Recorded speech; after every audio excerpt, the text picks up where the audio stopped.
নিজের দাম বাড়াচ্ছেন ঢাকাই সিনেমার মেগাস্টার শাকিব খান, ফেরত দিয়ে দিচ্ছেন আগের সাইনিং করা টাকাগুলো। এটা কি ঠিক হচ্ছে? শাকিব খান আগে মানে তুফান সিনেমার আগে কিংবা প্রিয়তমার সময় অনেকের সঙ্গে কিন্তু নতুন সিনেমা করার ব্যাপারে সাইনিং করার জন্য চুক্তিবদ্ধ হয়েছিলেন এবং তখন শাকিব খানের সিনেমা প্রতি যেরকম পারিশ্রমিক ছিল সেই অনুযায়ী বেশ কিছু প্রযোজনা প্রতিষ্ঠান শাকিব খানের সঙ্গে চুক্তিবদ্ধ করেছিলেন। বাট প্রিয়তমা ম্যাসিভ হিট হওয়ার পর আপনারা জানেন যে শাকিব খান বদিউল আলম খোকনের একটি সিনেমার পুরো টাকা ফেরত দিয়ে দিয়েছিলেন।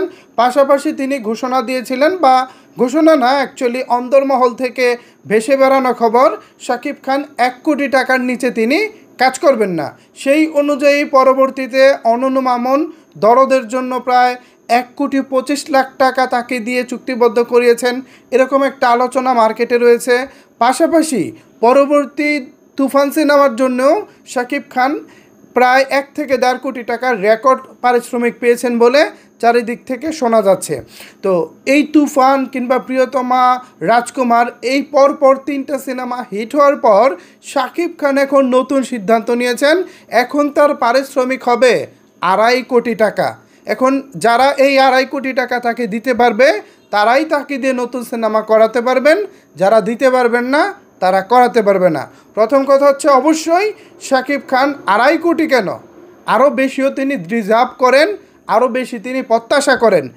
বাট প্রশ্ন হচ্ছে, আমি যদি ধরেন আমি একটি পণ্য কিনতে গেলাম বাজারে, একটি পণ্যের দাম হচ্ছে 50 টাকা, এখন সেই অনুযায়ী আমি পণ্যটি কিনেছি প্লাস 50 টাকা অগ্রিম দিয়েছি।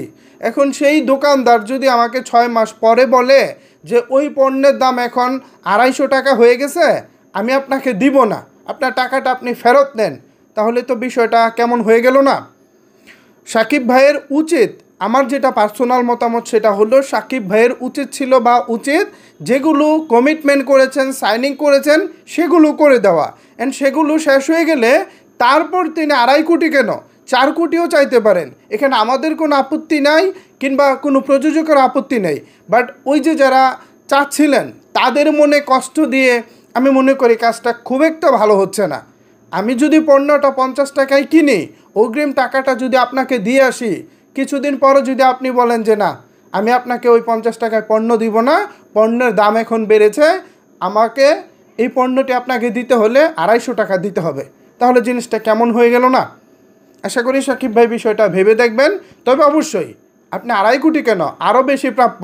যেখানে তুফান সিনেমা 50 কোটি টাকার টিকিট বিক্রি করেছে, সেখানে 2 কোটি 2.5 কোটি সত্যিকার অর্থে শাকিব খানের পারিশ্রমিক একটা মামুলি ব্যাপার। এটা সত্য, এটা অস্বীকার করার কোনো সুযোগ নাই। তবে প্রিয় সুপারস্টার, আপনার কাছে আমার অনুরোধ রইল, আপনি যেগুলো কমিটমেন্ট করবেন, ধরেন এখন কমিটমেন্ট করতেছেন 2.5 কোটি টাকায়, সাপোজ এই 2.5 কোটি টাকার পারিশ্রমিকের সিনেমা যদি ইনশাল্লাহ ভবিষ্যতে 200 কোটি টাকা পারফর্ম করে, তখন এখন যারা আপনাকে চুক্তিবদ্ধ করতেছে, প্লিজ পরবর্তীতে বললেন না যে এখন 5 কোটি দাও, নাইলে 2.5 কোটি ফেরত নাও। এই জিনিসটা না কেমন জানি হয়ে যায়। এজ এ মানুষ হিসেবে কিংবা এজ এ একজন প্রফেশনাল আর্টিস্ট হিসেবে জিনিসটা একটু দ্বিচারিতা আচরণ হয় বলে আমার মনে হয় আর কি। সুপ্রিয় সুপারস্টার, আমি আপনার কাছ থেকে এবং পুরো চলচ্চিত্র ইন্ডাস্ট্রির কাছ থেকে যেটা প্রত্যাশা করি, ভালো ভালো সিনেমা প্রত্যাশা করি। দিন শেষে ভালো সিনেমা আসুক, এবং আপনার এই পারিশ্রমিকের কারণে আবার অনেকের জন্য পিছপা না হয় সেদিকটা আপনি খেয়াল রাখবেন। ভালো ভালো ছবির দরকার, ভালো ভালো ছবি হলে আমাদের ইন্ডাস্ট্রি এগিয়ে যাবে। সো ভিউয়ার্স, এগুলো হচ্ছে আমার পার্সোনাল ওপিনিয়ন। একজন সুপারস্টার অবশ্যই তিনি তার নিজস্ব নীতিতে, তার নিজস্ব চিন্তাভাবনায়, তার নিজস্ব গতিতে চলবেন। এখানে অন্য কারো বলার কিছু নাই, জাস্ট আমরা আলোচনা করতে পারি, পরামর্শ দিতে পারি, দ্যাটস ইট। এখানে আমার মতামত কিংবা আমার ওপিনিয়ন অনেকের পছন্দ হতে পারে, অনেকের নাও হতে পারে, এটা জাস্ট বলার জন্য বলা আর কি। আমি একটা পণ্য কিনতে গেলে 2 মাস আগে আমি 50 টাকা দিয়ে কিনেছি, এখন সেই পণ্যটা যখন 2 মাস পরে আমি দামও দিয়ে এসেছি, সব কিছু রেডি, আমার পণ্যটা জাস্ট তিনি দোকানে রাখছেন, এখন তারপর 2 মাস পরে যখন তিনি বলবো আপনার টাকা ফেরত নিয়ে নেন, আমি 250 টাকার কমে দিব না, তাহলে জিনিসটা একটু আমার কাছে মনে হয় একটু অন্যরকম হয়ে গেছে। বাট এরকমটা করা উচিত না, আই থিঙ্ক আর কি, এটা আমার মনে হয়। সো এই আর কি, এ বিষয়ে আপনাদের কি মনে হয়? শাকিব খান এখন পারিশ্রমিক বাড়িয়েছেন 2.5 কোটি টাকাতে, এই আলোচনাটা চলতেছে মার্কেটে। এখন পাওয়া খবর যে শাকিব খান এখন সিনেমা প্রতি হাঁকাচ্ছেন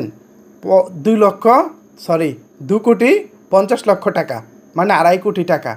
এইটা আমাদের ঢাকাই সিনেমার তো রেকর্ডই বাংলা চলচ্চিত্রের এ যাবৎকালে কোনো তারকা এত টাকা পারিশ্রমিক নিতে পারে নাই। কলকাতার দেব বলেন, জিৎ বলেন, এদের জন্য তো এই টাকা আকাশ কুসুম কল্পনা ছাড়া আর কিছুই না।